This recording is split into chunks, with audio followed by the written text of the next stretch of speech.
శ్రీమాత్రే నమః. చాలామంది అడుగుతూ ఉంటారు, నేను కొత్తగా వచ్చాను మెడిటేషన్‌లోకి. ఎలా సాధన చేయాలి? సింపుల్‌గా నాకు చెప్పండి మ్యామ్ అని. వాళ్ళ కోసం ఈ వీడియో చేయడం జరుగుతుంది. బట్ ప్రతి ఒక్కరికి ఇది ఉపయోగపడుతుంది. సింపుల్ టిప్స్ ఫాలో అయితే కనుక. ఫస్ట్ మనం గుర్తుపెట్టుకోవాల్సింది ఏంటి అంటే, ధ్యానం అని అనడం మానేయాలి. ఎందుకంటే ఎప్పుడు ఎరుకలో ఉంటే ధ్యాన స్థితి అనేది సాధారణంగా జరుగుతుంది. మెడిటేషన్ అనేది చేస్తే వచ్చేది కాదు. It should happen naturally. అది సహజంగా వచ్చే ఒక స్థితి. మీరు ఎరుకతో ఎలా ఉండాలి? మీరు ఒక అడవిలో ఉన్నారనుకుందాం. అప్పుడు ఒక క్రూర జంతువు మీ దగ్గరికి వచ్చింది. వచ్చినప్పుడు మీరు ఎరుకతో ఉంటే కనుక దాని బారి నుండి మీరు తప్పించుకోవచ్చు. ఎందుకంటే దానిలోనూ మీలోనూ ఉన్నది ఒకే చైతన్యం, సోల్. ఆ సోల్ టు సోల్ ఎప్పుడైతే కనెక్ట్ అవుతాయో అప్పుడు మీలోని ఉన్న ధైర్యం దానికి ఆటోమేటిక్గా ట్రాన్స్ఫర్ అవుతుంది. లేదు మీరు భయపడిపోతున్నారు, అది వచ్చింది ఇంకా నన్ను చంపేస్తుంది, నేను చచ్చిపోయాను, అయిపోయింది అని మీరు అనుకుంటే కనుక అదే జరుగుతుంది. ఎందుకంటే మీరు అటువంటి ప్రకంపనలనే బయటికి ఇస్తున్నారు. అలా కాకుండా ఎరుకుతో ఉన్నప్పుడు స్థిరంగా మీరు అట్లా నుంచొని దాన్ని చూస్తూ ఉంటారు. డెఫినెట్లీ అది మీ నుండి దూరంగా వెళ్ళిపోతుంది. అట్లా అని మీరు దాని ఎదురుగా వెళ్ళండి అని చెప్పడం కాదు. అలా ఉంటే మనం ఎటువంటి పరిస్థితినైనా సరే ఎదుర్కొనగలుగుతాము అని చెప్పడం నా ఉద్దేశం. బయటికి వెళ్తుంటే ఎవరైనా ఎరుకుతో ఉందో అని చెప్తారు. ఎందుకంటే అలా ఉన్నప్పుడు ప్రతిదీ మనం గమనిస్తూ ఉంటాము, స్వీకరిస్తూ ఉంటాము. ఎక్కడ అలజడి ఉండదు. ధ్యానము అంటే నథింగ్ బట్ ప్రతి సెకండ్ ఎరుకతో ఉండడమే. ఎరుకతో మన జీవితాన్ని జీవించటమే. ఈ ఎరుకతో ఉన్నప్పుడు ఏమర్థమవుతుంది ప్రతి వ్యక్తికి అంటే, నేను ఈ శరీరాన్ని కాదు, నేను ఆత్మని అనేది అర్థమవుతూ ఉంటుంది. మనిషికి చాలా లక్షణాలు ఉంటాయి సహజంగా ఉండేవి. కోపం, బాధ, దుఃఖం, సంతోషం, ద్వేషం, పగ, ఇవన్నీ ఉంటాయి. అరిషడ్వర్గాలు. సో ఇవన్నీ వచ్చేటప్పుడు ఈ క్షణం మనం ఎరుకతో ఎలా ఉండాలి? పిల్లలు అల్లరి చేస్తున్నారు, అప్పుడు చాలా కోపం వస్తూ ఉంటుంది కదా. కోపం వస్తున్నప్పుడు వెంటనే మీరు రియాక్ట్ అయిపోయారనుకోండి, అప్పుడు దాని ప్రతిచర్య ఏదైతే ఉంటుందో అది ఫేస్ చేయాల్సి ఉంటుంది. అలా కాకుండా కొంచెం ఎరుకతో ఉండి ఆ కోపాన్ని గమనిస్తూ ఉండండి. మీలో వచ్చే ఆ భావనను గమనిస్తూ ఉండండి. అప్పుడు మీకు అర్థమవుతుంది, ఈ కోపం నేను కాదు కదా. అట్లానే మీ కళ్ళ వెంట కన్నీరు వస్తున్నాయనుకోండి, ఒక్క సెకండ్ ఆ కన్నీటిని ఎక్కడి నుండి అయితే ఆ ధార వస్తుందో దానిపైన మీరు దృష్టి పెట్టి చూడండి, ఆ కన్నీరు ఆగిపోతుంది. ఇక్కడ మనం తెలుసుకోవాల్సింది ఏంటంటే, జ్ఞానం అనేది అవసరమే, కానీ అదే ముఖ్యం కాదు. ఎవరికైతే స్వానుభవం ఉందో ఆ టీచింగ్ అనేది చాలా హెల్ప్ అవుతుంది ప్రతి ఒక్కరికి. అందుకే నేను ప్రతిసారి చెప్తూ ఉంటాను, మీరు అనుభూతి చెందండి, మీరు సాధన చేసి చూడండి. అప్పుడు ప్రతిదీ మీ లోపల ఆ అనుభూతి తెలుస్తూ ఉంటుంది. ఇది చేస్తే ఇట్లా ఉంది అని. అంటే దాన్ని మనం చేసే ప్రతి సాధనని ఎరుకతో గమనించడం కదా, దాని ఫలితం ఎట్లా ఉందో చూస్తూ ఉంటాము. అలా ఎప్పుడైతే మీరు ఎరుకతో గమనిస్తూ ఉంటారో దాని తీవ్రత అనేది తగ్గిపోతూ ఉంటుంది. ప్రతి సాధన దానికోసమే. ఎరుకతో ఉన్నప్పుడు మాత్రమే నేను ఆత్మతత్వాన్ని, నేను ఆత్మను అనేది ఆ శరీరంలో కానీ, మానసిక స్థితిలో కానీ, ఆత్మస్థితిలో కానీ మనల్ని ఉన్నతంగా నిలబెడుతుంది. మీ అవగాహన కోసం చెప్తున్నాను.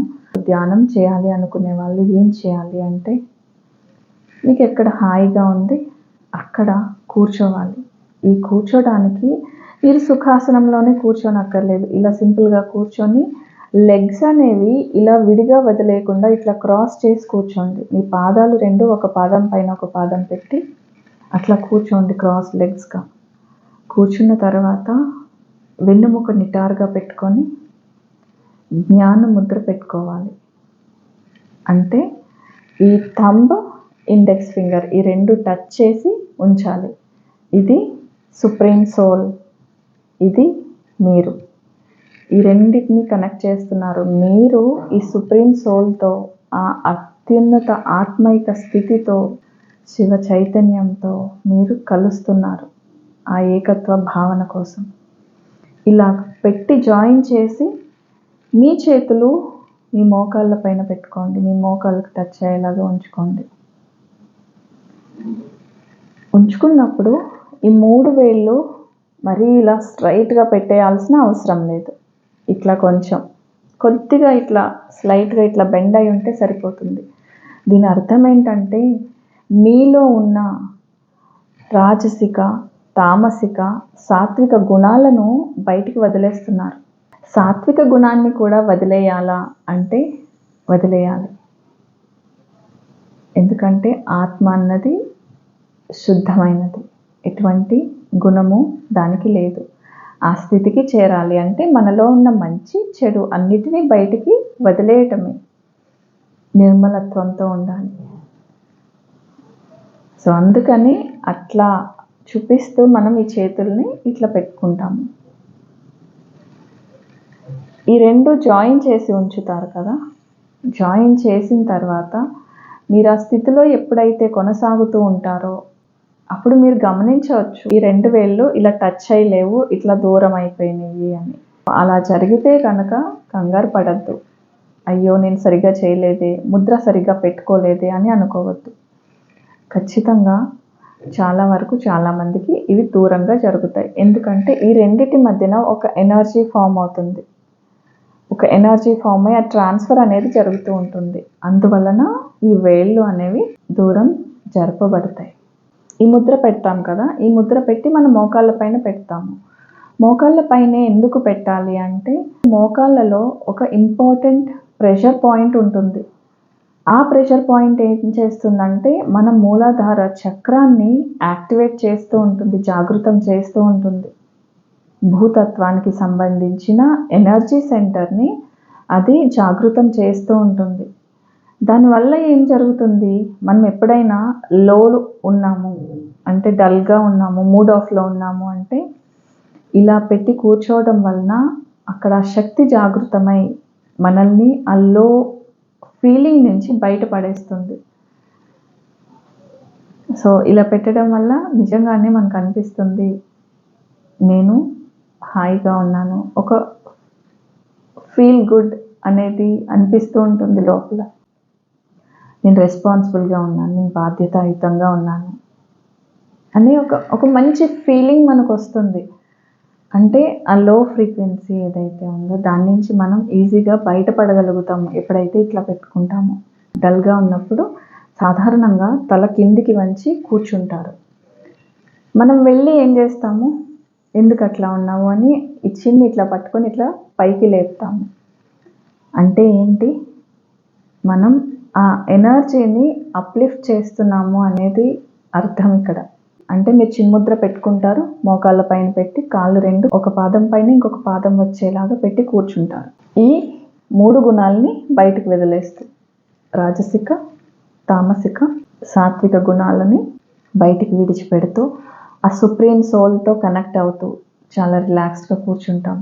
అంటే క్రాస్ లెగ్ ఎందుకు పెట్టాలి, ఒక పాదం పైన ఇంకొక పాదం ఎందుకు చేర్చాలి అంటే అలా పెట్టినప్పుడు మీరు గమనించి చూడండి, కాళ్ళు విడిగా పెట్టి చూడండి. అలా పెట్టినప్పుడు మీకు అంత కంఫర్ట్ అనిపించదు. ఎప్పుడైతే 2 కాళ్ళు ఇట్లా పెడతారో, ఒక పాదం పైన ఇంకొక పాదం పెడతారో మీ బాడీ లోపల ఆర్గాన్స్ అన్నీ రిలాక్స్ అవుతాయి. అందుకోసం ఈ పోస్చర్లో కూర్చుంటాం. డైరెక్షన్ కూడా చాలామందికి అనిపిస్తూ ఉంటుంది. మీకు కుదిరితే నార్త్ ఈస్ట్ డైరెక్షన్లో కూర్చోండి. అసలు మనం ఏం చేయాలి కూర్చున్న తర్వాత, ఇది చాలా ఇంపార్టెంట్. సింపుల్ అనిపిస్తుంది, కానీ సాధన చేసి చూడండి. చేసి అప్పుడు చెప్పండి ఎలా ఉంది అనేది. శ్వాస తీసుకుంటాము, మీరు శ్వాసిస్తారు కదా. శ్వాసించేటప్పుడు వినండి, కళ్ళు మూసుకోవద్దు. శ్వాసించేటప్పుడు మీ మనసులో మీరు చెప్పుకోండి, నేను ఈ శరీరాన్ని కాదు. శ్వాస బయటికి వెళ్ళేటప్పుడు నేను ఆత్మని. ఇలా నిరంతరం మనసులో అనుకుంటూ ఉండండి. శ్వాసించేటప్పుడు నేను ఈ శరీరాన్ని కాదు. శ్వాస బయటికి వదిలేటప్పుడు నేను ఆత్మని. ఇలా అనుకుంటూ ఉన్నప్పుడు కోపంతోనో కంగారుతోనో చెప్పకండి. చాలా ప్రశాంతంగా, ఎంత ఆనందం చెప్పండి. మనం ఆత్మ అని తెలుసుకుంటున్నామంటే ఆ హాయైన స్థితిలో ఇలా కూర్చొని మీ వెన్నెముక నిటారుగా ఉంచుకొని చక్కగా శ్వాస తీసుకుంటూ మనసులో నేను ఈ శరీరాన్ని కాదు,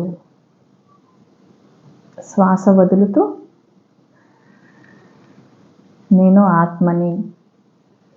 అంటే మీకు అర్థం కావడం కోసం నేను బయటికి చెప్తున్నాను, కానీ ఇదంతా మైండ్లో జరగాలి.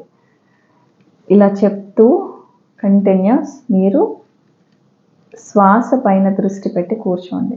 మీ దృష్టి అంతా లోపలికి వెళ్ళే గాలి, బయటికి వచ్చే గాలి, దానిపైనే దృష్టి ఉంచాలి. ఇప్పుడు కళ్ళు మూసుకొని కూర్చొని ఈ సాధన మొదలుపెట్టండి. ఇట్లా చేస్తూ ఉన్నప్పుడు కొంతమంది శ్వాస బయటికి వదిలేటప్పుడు చాలా ఫోర్స్ఫుల్గా వస్తుంది, అంటే అలా బయటకు వచ్చేస్తుంది. లోపల ఎంతో ప్రెషర్ ఉంటుంటుంది, స్ట్రెస్ ఉంటుంటుంది. ఈ గుణాలన్నీ, కోపం ఇలాంటివన్నీ ఉంటాయి కదా, ఈ గుణాలన్నీ నేను కాదు అని తెలుసుకునే ప్రక్రియలో అవన్నీ ఫోర్స్ఫుల్గా బయటకు వచ్చేస్తాయి అట్లా.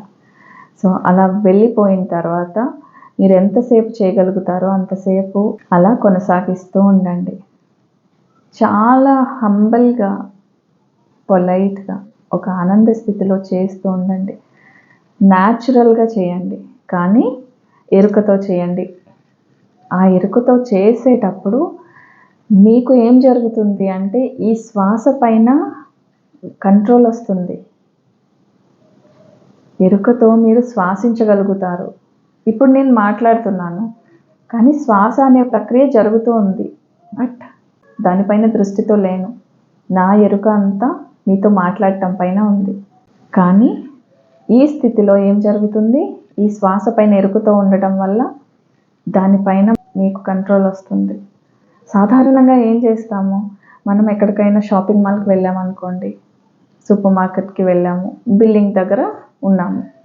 బిల్లింగ్ కోసం వచ్చి మనం టైం వచ్చేటప్పటికి ఎవరో ఒక వ్యక్తి వచ్చి మన ముందు నిలబడి అతను బిల్లింగ్కి ఇచ్చేస్తున్నాడు అనుకోండి.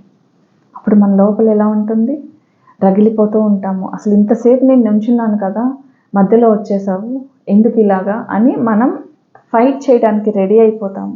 ఖచ్చితంగా తగువ పెట్టుకుంటాము. అప్పుడు ఇదంతా ఒక గొడవకు కారణమైపోతుంది.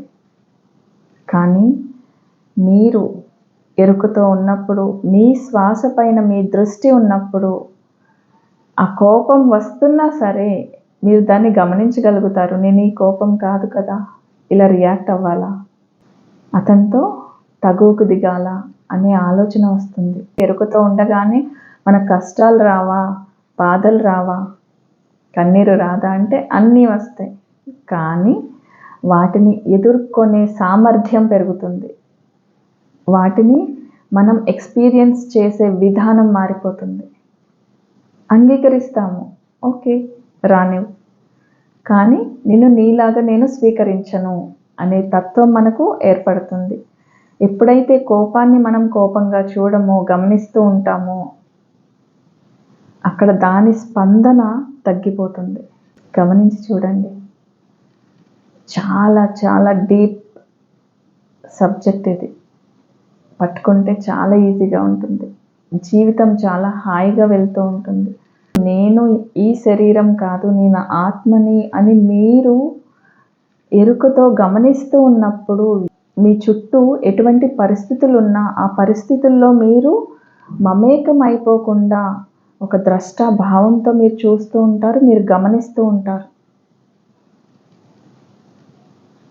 ఆ కోపమో, ఆ సంతోషమో, ఆ బాధో మీరే అయిపోకుండా ఒక స్పెక్టేటర్ లాగా, మీరు ఒక వ్యక్తిలాగా, అది ఆ ఎమోషన్ అనేది వేరే వ్యక్తిలాగా మీరు దాన్ని దర్శిస్తూ ఉంటారు.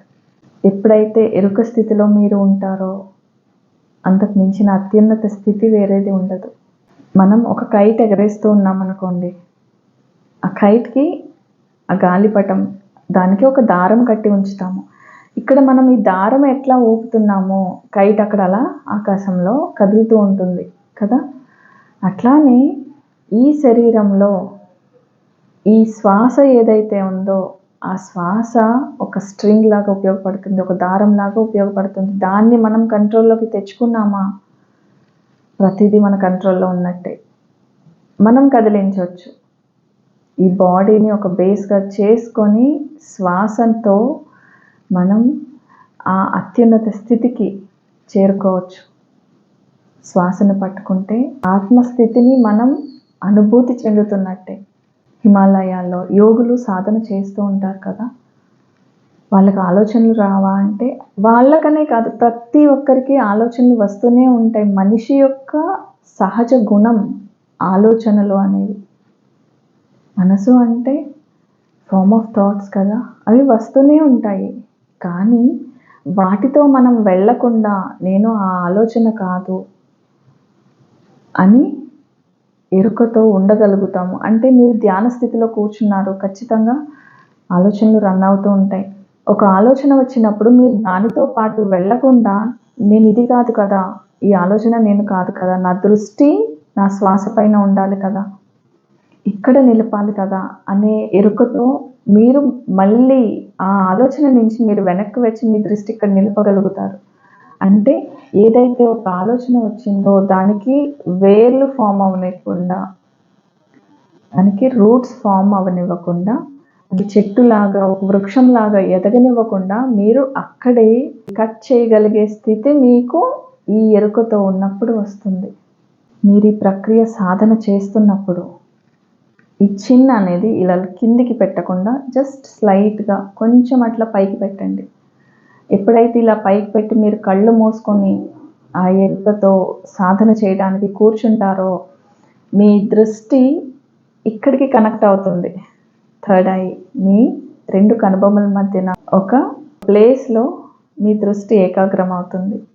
అంటే this is the seat of intelligence అంటాం. అంటే ఈ ప్లేస్ ఏదైతే ఉందో దివ్యత్వంతో కనెక్ట్ అవ్వడానికి ఒక ప్లేస్ ఇది. దీనికోసం వేరే ప్రక్రియలు ఉన్నాయి, వేరే సాధనలు ఉన్నాయి, అవన్నీ తర్వాత. ఇప్పుడు ఏం చేస్తాము, ఇలా చిన్ పైకి పెట్టినప్పుడు మనం ఆ దివ్యత్వ స్థితి ఏదైతే ఉందో దానికి కనెక్ట్ అవుతాము. ఆ సుప్రీం సోల్ దాన్ని అనుభూతి చెందగలుగుతాము.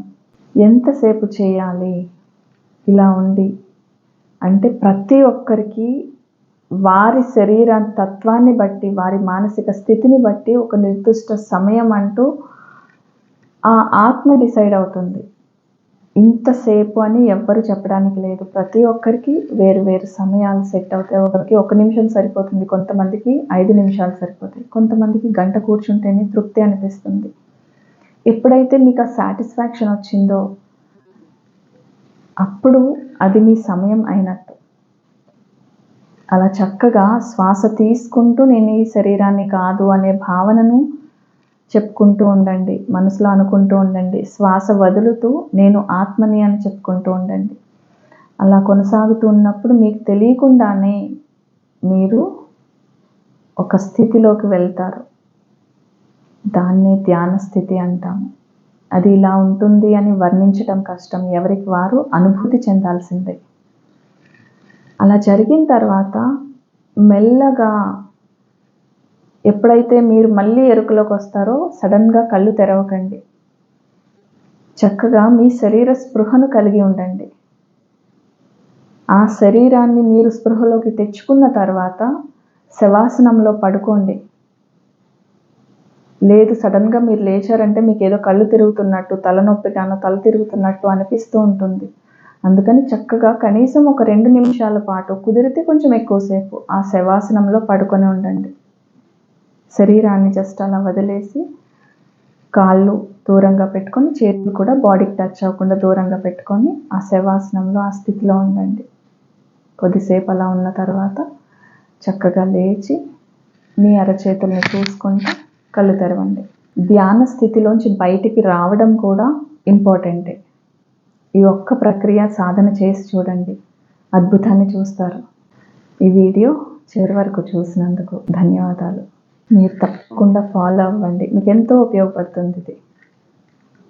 ప్రేమతో మీ హైమావతి.